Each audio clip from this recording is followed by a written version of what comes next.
Selamat pagi Indonesia. Selamat pagi. Apa kabar kita semuanya? Semoga kita sehat-sehat saja. Dan kepada saudara-saudaraku yang seiman, Tuhan Yesus memberkati. Dan biarkan kita berjalan bersama dengan Tuhan. Dan biarkan firman Allah selalu ada di hati kita. Karena firman Allah berkata, iman timbul dari pendengaran, pendengaran firman Kristus. Berbahagialah orang yang melakukan firman Allah dan yang memeliharanya serta yang melakukannya dalam hidupnya. Tuhan Yesus memberkati. Sebagaimana tadi malam saya katakan, pagi ini saya ingin membawakan jadilah sahabat bagi. Jadi ketika kita ingin menjadi sahabat bagi semua orang, tidak melihat latar belakangnya, tidak melihat bentuk wajahnya, tidak melihat agamanya, tidak melihat rasnya, tidak melihat bahasanya. Tapi ketika kita ingin menjadi sahabat bagi semua orang, maka tiga hal ini harus kita miliki. Supaya dalam persahabatan itu, persahabatan kita adalah persahabatan yang langgeng. Tentu kita pasti setiap orang punya sahabat, ya, punya sahabat, dan sahabat kita itu memang tidak banyak, tetapi yang namanya sahabat, yang betul-betul sahabat, itu yang sangat sulit dicari. Tetapi firman Allah tetap berkata bahwa kita harus membangun persahabatan dengan semua orang, dari latar belakang agama apapun dia. Karena kita lihat bangsa kita ini terdiri dari berbagai suku, kaum, dan bahasa. Ada bahasa suku banyak di situ yang disatukan dengan bahasa nasional, yaitu bahasa Indonesia. Dan ada banyak agama juga di situ yang harusnya dimana kita harus saling menghargai. Seperti Indonesia ini saya katakan seperti taman bunga yang luas, ya, di mana berbagai jenis ada di situ. Dan itulah yang membuat Indonesia ini menjadi istimewa di mata dunia atau di mata bangsa-bangsa lain. Indonesia menjadi satu kegiatan yang menjadi satu hal yang sangat indah, luar biasa, karena keberagaman itu, karena keanekaragaman yang dimiliki bangsa ini. Itu menjadi ciri khas bangsa ini. Tetapi hari-hari ini kita diganggu, hari-hari ini kita dibuat pusing dengan orang-orang yang mau memaksakan kehendak, orang-orang radikal yang mau memaksakan kehendak. Mereka lupa bahwa negara ini adalah Bhinneka Tunggal Ika.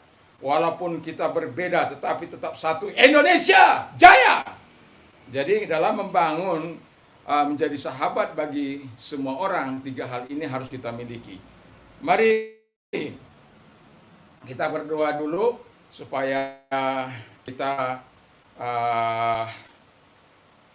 lebih khusyuk untuk mendengarkan firman Allah.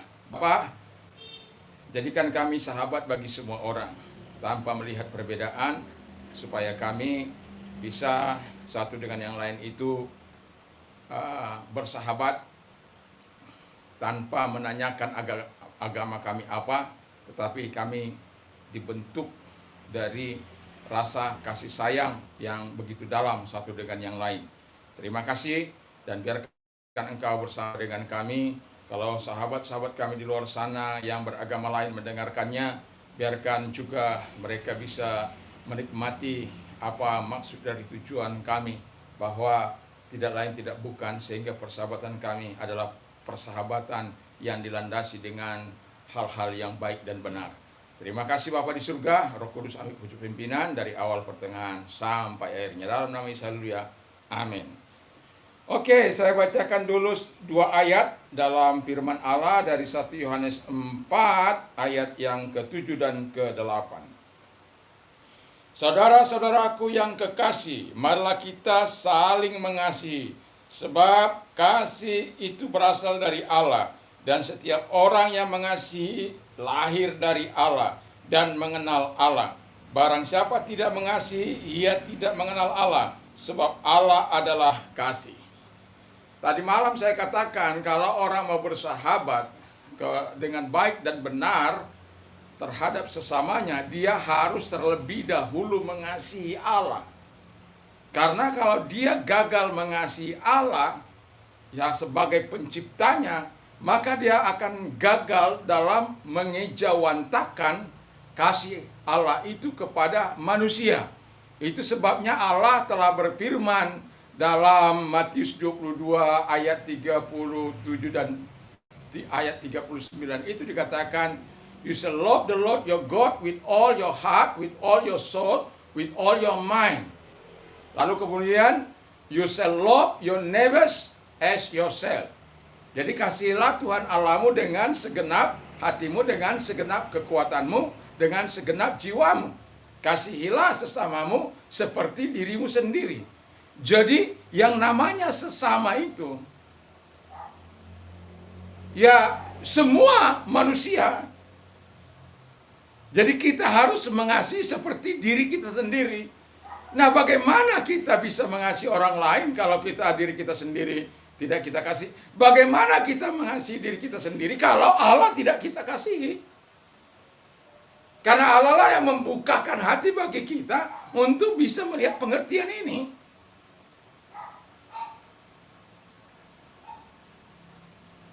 Jadi, jadilah sahabat bagi semua orang, itu bukan kemauan kita. Allah lah yang menyarankan, Allah lah yang memerintahkan supaya kita membangun persahabatan bagi semua orang, sesama manusia.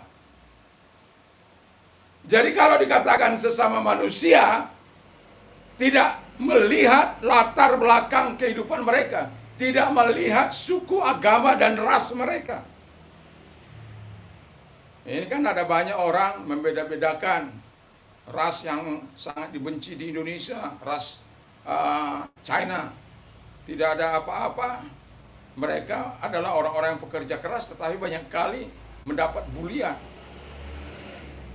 Lalu kemudian, ya apa yang terjadi? Tapi sebagai orang yang percaya, kita tidak boleh ikut-ikutan membenci. Arab kah itu, Batak kah itu, Jawa kah itu, Manado kah itu, Ambon kah itu, Dayak kah itu, Irian Jaya kah itu. Nah, kita tidak diperbolehkan untuk membenci. Membangun persahabatan, menjadi sahabat bagi semua orang memang tidak mudah. Yang pertama yang harus kita miliki, kita harus mengasihi orang tersebut. Kalau kita mengasihi orang tersebut, kita tentu mau berbuat sesuatu. Bedanya mengasihi dan membenci itu apa? Kalau orang mengasihi, dia akan berpikir, dia akan berbicara, dia akan bertindak berdasarkan kasih. Kalau orang membenci, dia akan berkata-kata, dia akan bertindak, dia akan berbuat hal-hal yang jahat terhadap seseorang. Jadi kalau ada orang yang membenci, pasti tindakannya, perkataannya, perbuatannya adalah hal-hal yang jahat bagi orang yang dibencinya. Tapi kalau ada orang yang mengasihi, perkataannya, perbuatannya, tingkah lakunya, hal-hal yang dilakukannya adalah hal-hal yang bermanfaat, hal-hal yang akan mendatangkan kebaikan bagi orang yang dikasihinya. Jadi saya banyak kali berupaya membangun persahabatan dengan orang-orang. Dan saya juga tidak, ya namanya mengasihi, Yesus katakan kalau engkau mengasihi tidak lepas dari memberi. Ya namanya memberi, apa saja kita kadang-kala bisa memberikan waktu kita bisa memberikan tenaga kita juga bisa memberikan uang kita. Itu namanya membangun persahabatan. Saya banyak kali memodali orang, walaupun orang itu tidak pernah mengembalikannya. Tetapi saya tidak pernah, walaupun orang itu sudah berbuat demikian, saya tetap bersahabat dengan mereka. Walaupun mereka akhirnya sungkan. Tapi bagi saya adalah, tujuan saya adalah bagaimana membangun ekonomi mereka supaya mereka lebih baik dari sebelumnya. Sahabat itu akan memikir, orang sahabat akan memikir kepada sahabatnya bagaimana hal-hal yang menumbuh kembangkan orang-orang tersebut. Saya juga sebagai guru bahasa Inggris, guru bahasa Jepang, saya juga mengajarkan hal itu. Kadang kepada mereka saya berikan gratis. Jadi seorang sahabat akan memikirkan, akan berbuat sesuatu yang baik. Karena apa? Dilandasi dengan kasih. Jadi dengan harapan supaya mereka jauh lebih bertumbuh, supaya mereka jauh lebih berkembang, supaya mereka tidak mudah dihasut. Jadi tidak mudah untuk melakukan hal-hal yang tidak baik. Dalam membangun persahabatan memang kita, kalau kita tidak memiliki 3 hal ini, kadangkala kita kecewa. Memangnya gua pikirin, malah gua cuekin akhirnya. Tidak begitu. Itulah 3 hal ini harus kita miliki. Dalam bahasa Yunaninya, sahabat itu dikatakan philos. Philos itu adalah teman atau dir. Dir itu orang yang dikasihi, orang yang disayangi gitu loh. Jadi sahabat itu seharusnya orang yang kita kasihi, orang yang kita sayangi. Jadi kalau dia menjadi orang yang kita kasihi, orang yang kita sayangi, kan kita rela melakukan apapun bagi orang yang kita sayangi. Kalaupun mungkin balasannya tidak baik, ya kadangkala kita harus bisa menerimanya. Nah, yang kedua itu adalah dari kata etairos, bacanya eteros. Eteros itu adalah komrade. Komrade itu sahabat, rekan, teman, ya. Jadi partner juga, companion juga, ya. Itu kira-kira seperti itu. Jadi, tapi saya lebih suka memakai kata philos, ya. Kalau philos itu namanya philos, itu apa, dir tadi, orang yang dikasihi, orang yang disayangi. Jadi kalau kita philos terhadap seseorang, kita mengasihi orang tersebut, ya kita akan membangun. Seperti apa, John Walmart apa namanya, saya kurang ingat ya. Tapi pemilik Walmart di Amerika Serikat sana. Pendirinya itu adalah orang yang berkata, kalau aku mau naik, aku harus menaikkan banyak orang. Jadi, menurut buku yang saya baca, ini Walmart ini, pemilik John Walmart, kalau saya tidak salah namanya, tapi kalau saya salah, ya tapi yang mau saya katakan adalah pemilik Walmart ini. Jadi, dia pengusaha besar dan dia adalah orang terkaya dunia yang tidak pernah terkalahkan sampai dia meninggal dunia. Orang terkaya dunia yang tidak pernah terkalahkan sampai dia meninggal dunia karena 5 harta kekayaannya itu dibagi kepada 5 anaknya. Itu sebabnya tampil orang kaya baru atau apa, orang terkaya baru dunia, karena hartanya itu dibagi kepada 5 anaknya. Jadi di sini kita bisa melihat, kalau orang mengatakan, kalau aku mau naik, aku harus menaikkan orang lain. Jadi begitu sahabat itu. Kalau kita membangun sahabat karena landasan kasih, maka kita tidak akan senang melihat dia susah, tidak akan gembira melihat orang itu terpuruk. Tapi susah melihat dia susah. Senang melihat dia senang. Karena ada banyak orang senang melihat orang susah melihat orang senang. Jadi itulah situasi kondisi ketika kita membangun persahabatan. Jadilah sahabat bagi semua orang, dan dalam persahabatan itu saya mau katakan kadangkala bisa mengecewakan. Tapi kalau kita memiliki yang pertama, lalu yang kedua mengampuni. Jadi mengasihi, lalu mengampuni.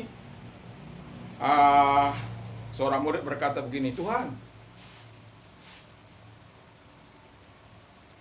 itu si Petrus berkata, Tuhan, berapa kali aku harus mengampuni orang lain? 7 kali, 7 kali kah sudah cukup? Katanya begitu. Yesus katakan, bukan 7 kali, 70 kali 7.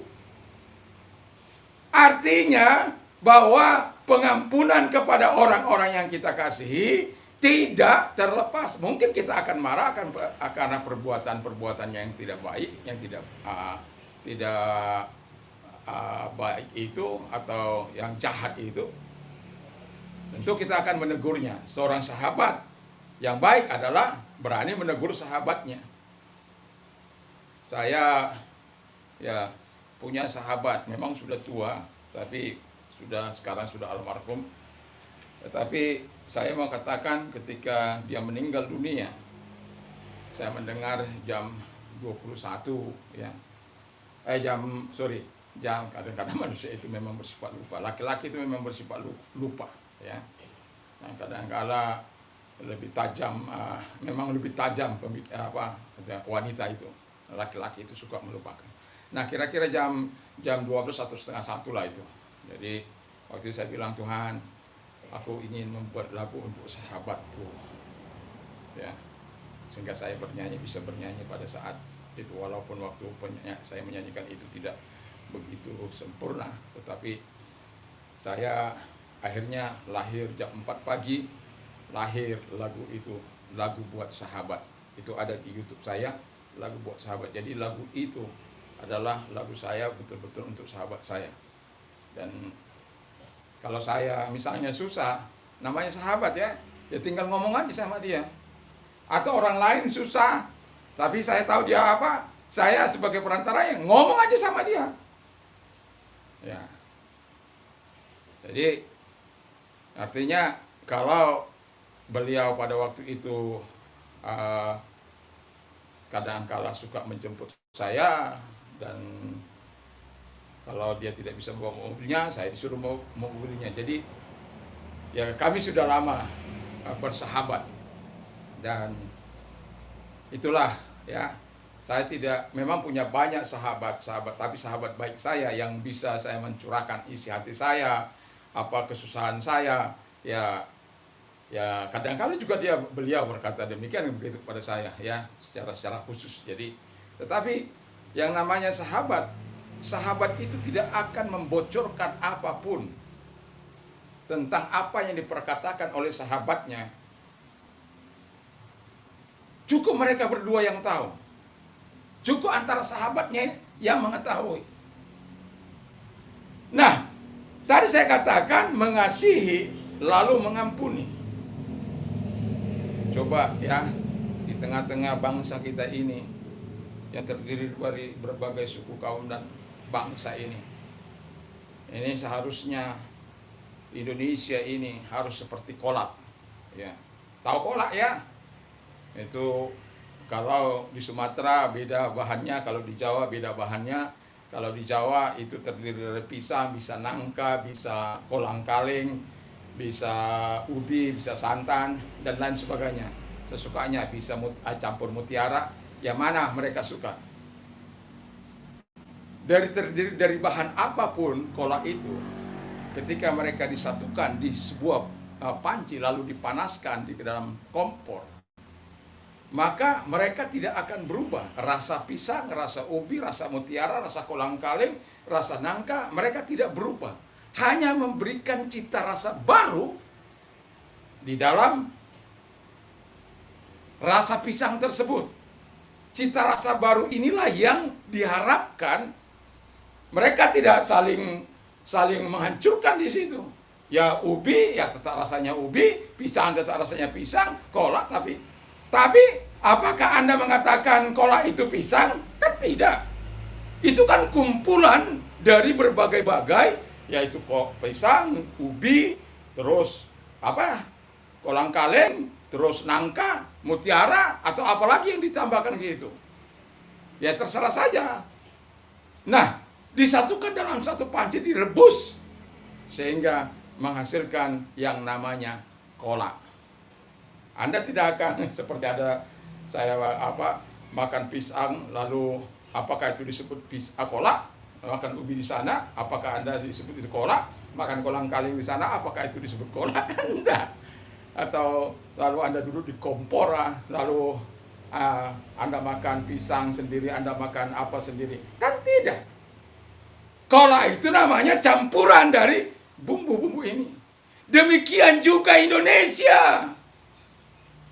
Indonesia dari Sabang sampai Merauke, dari Miangas sampai Pulau Rote, itulah Indonesia. Terdiri dari berbagai-bagai suku, kaum, bangsa, dan bahasa yang mempunyai cita rasa tersendiri, yang mempunyai adat istiadat tersendiri, kebudayaan tersendiri, tetapi disatukan di satu wadah yang bernama Indonesia. Jadi itu sebabnya yang namanya berbagai-bagai suku, kalau kita membangun persahabatan dengan mereka, tentu kadangkala karena beda kebudayaan, beda culture, kadangkala bisa timbul riak-riak itu loh. Tapi kalau kita menyadari bahwa kita itu adalah orang-orang yang disebut kolak tadi, yang disatukan di Indonesia, ya pengampunan itu harus kita lepaskan. Ya, walaupun ada banyak orang-orang yang suka memprovokasi. Ya itu baru saya dengar itu katanya si pendeta Joseph Paul Sang itu. Mereka masuk dalam jebakan Batman. Nggak perlu. Lalu karena mau memasukkan orang dalam jebakan Batman, lalu dia sama seperti yang dilakukan oleh para penghina-penghina agama itu.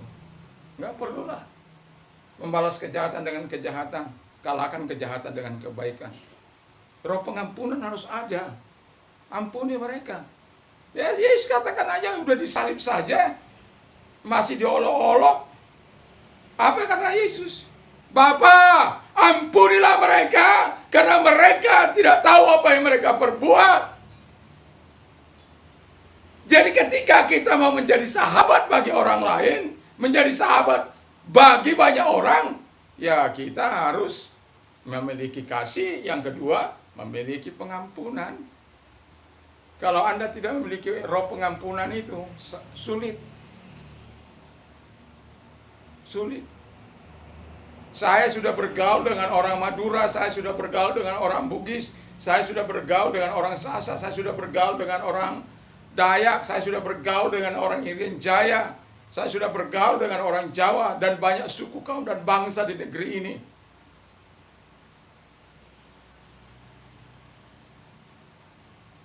Saya sudah bergaul dengan mereka. Yang dikatakan orang Madura itu kasar, tetapi ketika kita berjalan, berpikiran baik, bertindak baik, ya mereka juga bertindak baik, berpikiran baik.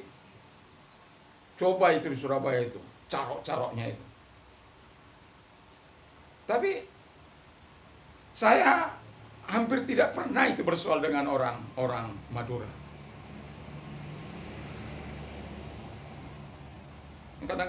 Kadang-kadang kan sambil dia bawa BC itu, tendok dulu, tendok ya, tidur dulu gitu. Ya begitu. Jadi jangan membangun image-image yang negatif terhadap suku, kaum, dan bangsa, agama terlebih. Jangan. Ya kalau kamu dikupasi agamamu, ya mempertahankannya boleh. Itu juga siap-sedialah memberikan pertanggungjawab baik atau tidak baik waktunya. Tapi kita katakan tidak boleh mencaci maki, tidak boleh berkata kasar, bela, tapi dengan cara-cara yang dikatakan oleh firman Allah.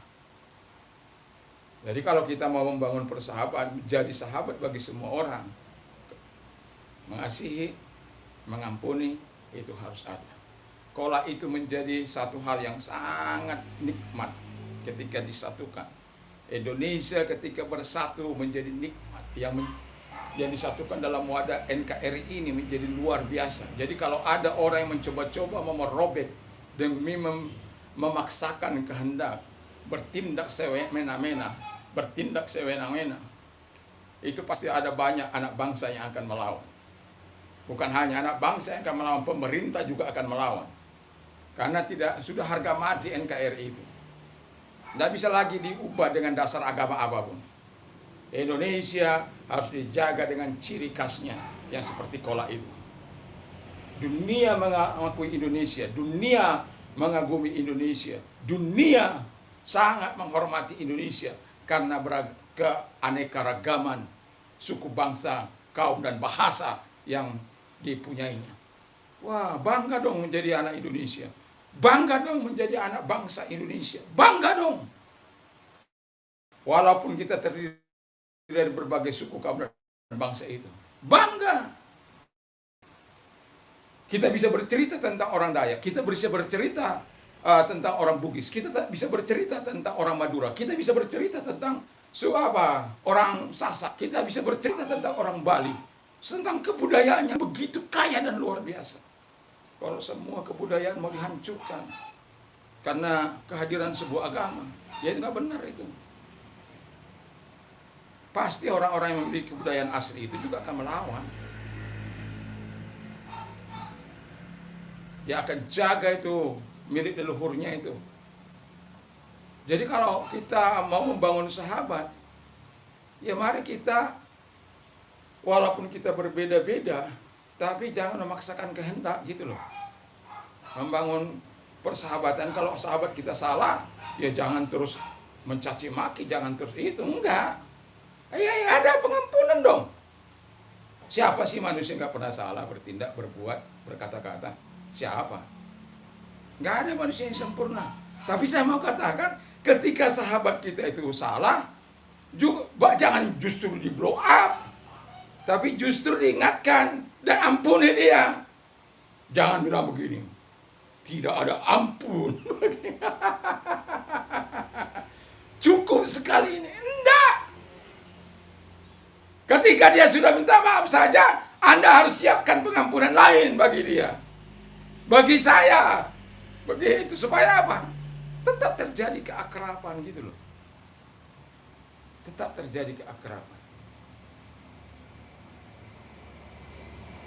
Jadi,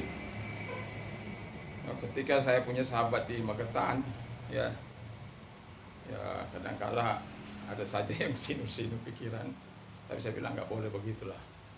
Kita ini bawahan, harus kita siap tunduk. Ya, jadi ya harus punya roh pengampunan. Kalau tidak memiliki roh pengampunan, hancur negara ini. Mengapa orang saling berperang, saling menyakiti? Yaitu karena dendam, mungkin karena perkataan-perkataan yang mencaci maki tadi, yang menghujat tadi. Orang tidak sanggup melihat orang yang lain bersalah, orang lain yang dihantam. Seseorang yang bersalah, orang lain dihantam. Ya nggak boleh gitu dong. Negara kita negara hukum, diproses secara hukum, itu yang benar.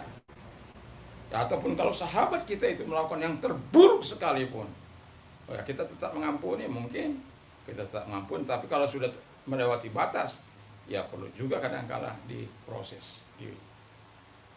Saya punya sahabat, lalu kemudian dia di penjara karena kasus narkoba. Saya menjadi saksinya. Saya pikir setelah dia lepas dia akan benci dengan saya, tetapi dia justru menghormati saya. Hampir setiap hari dia beli bensin di tempat saya hari-hari ini. Tetapi saya waktu dia di penjara, saya sering ke LB. Ya sekedar hanya bawa kopi kah atau bawa makanan ringan kah untuk bisa dia minum di situ. Ya kita biarkan sahabat kita hancur begitu. Dan sekarang ini sudah, tubuhnya tadi yang tadi ceking, sekarang dia sudah berubah. Dia sudah menikmati hidupnya jauh lebih baik. Dia wira swasta. Jadi dia menjual alat pembersih dan istri saya sering membelinya. Jadi itu kalau WC terlalu kotor, dengan apanya itu bisa bersih. Ya. Jadi saya bukan promosi, tapi tentang sahabat. Jadi harus ada roh pengampunan, harus ada roh yang mengasihi. Lalu yang terakhir adalah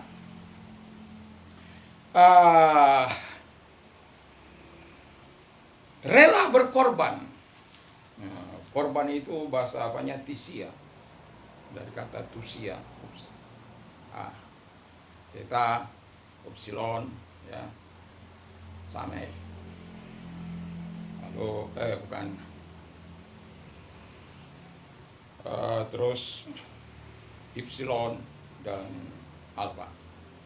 Sigma maksud saya, bukan sama ya. Itu bahasa Ibrani. Bahasa Yunaninya sigma. Jadi epsilon itu dibaca I. Jadi tisia. Jadi tisia itu artinya melakukan yang baik, ya. Secara apa melakukan yang baik kepada orang lain dan menyampaikan kebutuhannya. Jadi menyampaikan kebutuhannya. Itu dalam arti harfiahnya, ya. Jadi kalau itu makanya korban itu tisia itu dikorbankan kepada Allah untuk misalnya apa yang diminta oleh Tuhan tentang doa pengampunan dosa, anak domba kayak itu terkubur kayak itu kalau kurang mampu dan lain sebagainya. Artinya bahwa itu korban. Nah, kita harus rela berkorban untuk sahabat kita. Korban apa? Bisa waktu Anda. Dia mungkin minta tolong untuk ini, tentu kita sebagai sahabat tentu akan ringan tangan menolong sahabat bagi orang yang kita kasih. Mungkin tenaga Anda tidak bisa apa? Ya tenaga Anda. Atau mungkin uang Anda juga. Bisa saja Anda atau ide Anda. Yang mungkin dia tidak punya ide untuk usaha, ya kita buat. Sama seperti saya. Ya, kamu apa? Nggak bisa. Oh, nggak bisa saya apa-apa. Nah, udah, kamu mau dagang nggak? Ya mau. Walaupun akhirnya dihabiskan. Ada juga seperti itu. Ada sudah kita modali begitu banyak, lalu kemudian kita telepon kenapa nggak pernah datang ke Mataram. Dia bilang, aku nggak kenal kamu. Sama istri saya dibilang, aku nggak kenal kamu. Loh, aneh. Ya tapi ada orang-orang seperti itu. Tapi rela kita berkorban ini harus tetap ada. Walaupun disakiti, walaupun mungkin cara-cara yang tidak baik, rela berkorban itu adalah karena Kristus.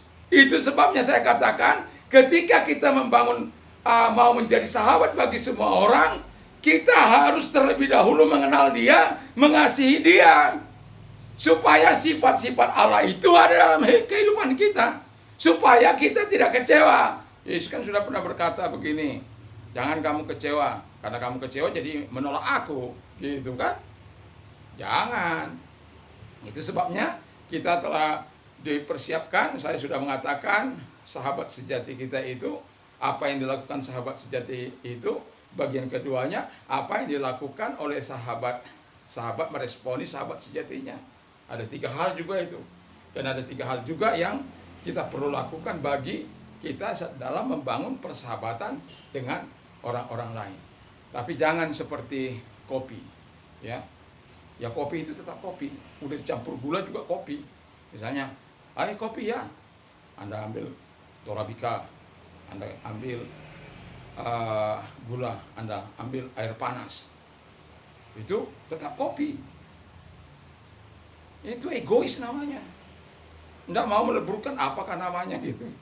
Entah si Butet kan atau si Hendrik kan namanya.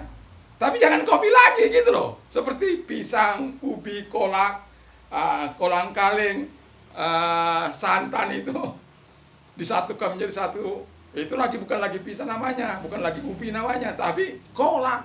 Demikian juga ini. Harusnya dia harus berubah nama. Jangan lagi kopi. Namanya apa? Itu egois. Egois itu apa? Ego itu apa?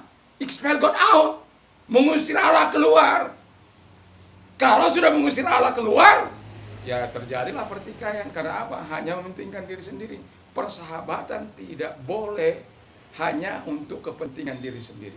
Itu sebabnya Alkitab yang kita baca tadi, saling mengasihi. Jadi kalau sahabatmu yang kamu nolong, lalu sahabatmu itu butuh, misalnya saya mempunyai sahabat, saya sudah tolong dia beberapa apa, lalu tiba-tiba saya butuh tenaganya juga gitu loh. Tentu saya minta tolong dengan sahabat saya itu. Dan dia tidak boleh, nggak boleh begitu dong. Artinya dia hanya ego namanya, expel God out. Jadi dia tidak mengerti tentang arti persahabatan yang saling membutuhkan, yang saling mengasihi, yang saling memperhatikan, yang saling berbagi, begitu loh. Jadi Tuhan Yesus memberkati kita, semoga ketika kita jadi sahabat bagi semua orang, jangan lupakan ketiga hal itu, mengasihi, mengampuni, dan rela berkorban, supaya engkau tidak kecewa dalam membangun persahabatan. Ingat, bangsa ini adalah negara Republik Indonesia, NKRI, harga mati. Jangan mencoba membangun persahabatan dengan mengubah tradisi mereka, mengubah keadaan mereka. Persahabatan kita hanya karena kasih. Jadi kalau itu kita lakukan, saya yakin dan percaya kita akan banyak sahabat di dalam dunia ini dari berbagai suku, kaum, dan bangsa. Tuhan Yesus memberkati. Mari kita tunduk kepala dan kita berdoa. Kami bersyukur, berterima kasih Tuhan. Indonesia begitu luar biasa. Kami terdiri dari berbagai kaum, suku, bangsa, dan bahasa. Kami seharusnya melihat ini seperti kolak yang disatukan di satu wadah, yaitu panci, lalu direbus bersama. Ketika kami melihat kami Indonesia, sebenarnya kami sedang menyatukan. Kami tidak bisa dibilang hanya Mataram ini aja hanya Indonesia, tidak. Dari Sabang sampai Merauke, dari Miangas sampai Pulau Rote. Itulah yang membuat cita rasa Indonesia ini berbeda di mata dunia. Pancasila, Bhinneka Tunggal Ika, keberagaman agama, keberagaman bahasa, membuat sesuatu yang sangat luar biasa di mata internasional. Itu sebabnya Bapa di surga, tolong kami anak bangsa ini sendiri bisa mengerti, bisa menghargai semua yang ada. Terima kasih, sehingga kami tetap mengatakan Indonesia, siapapun itu, adalah aku. Terima kasih Bapak ya. Terima kasih Yesus. Terima kasih Roh Kudus. Yang sakit Tuhan sembuhkan, yang lemah Tuhan kuatkan, yang mengalami usaha bangkrut Tuhan tolong. Presiden kami diberkati, wakil presiden diberkati, para menteri diberkati, gubernur, bupati, wali kota, camat, lurah, RT, RW, semua diberkati, sahabat-sahabat kami diberkati, dan juga Ars Nasional, gereja diberkati, dan organisasi GP juga diberkati oleh Tuhan. Terima kasih Bapak. Seluruh sidang jemaat Tuhan juga diberkati. Sahabat-sahabat kami di seluruh Indonesia, bahkan dimanapun yang dapat dijangkau, diberkati oleh Tuhan. Dalam nama Yesus kami berdoa. Haleluya. Amin. Tuhan memberkati. Shalom.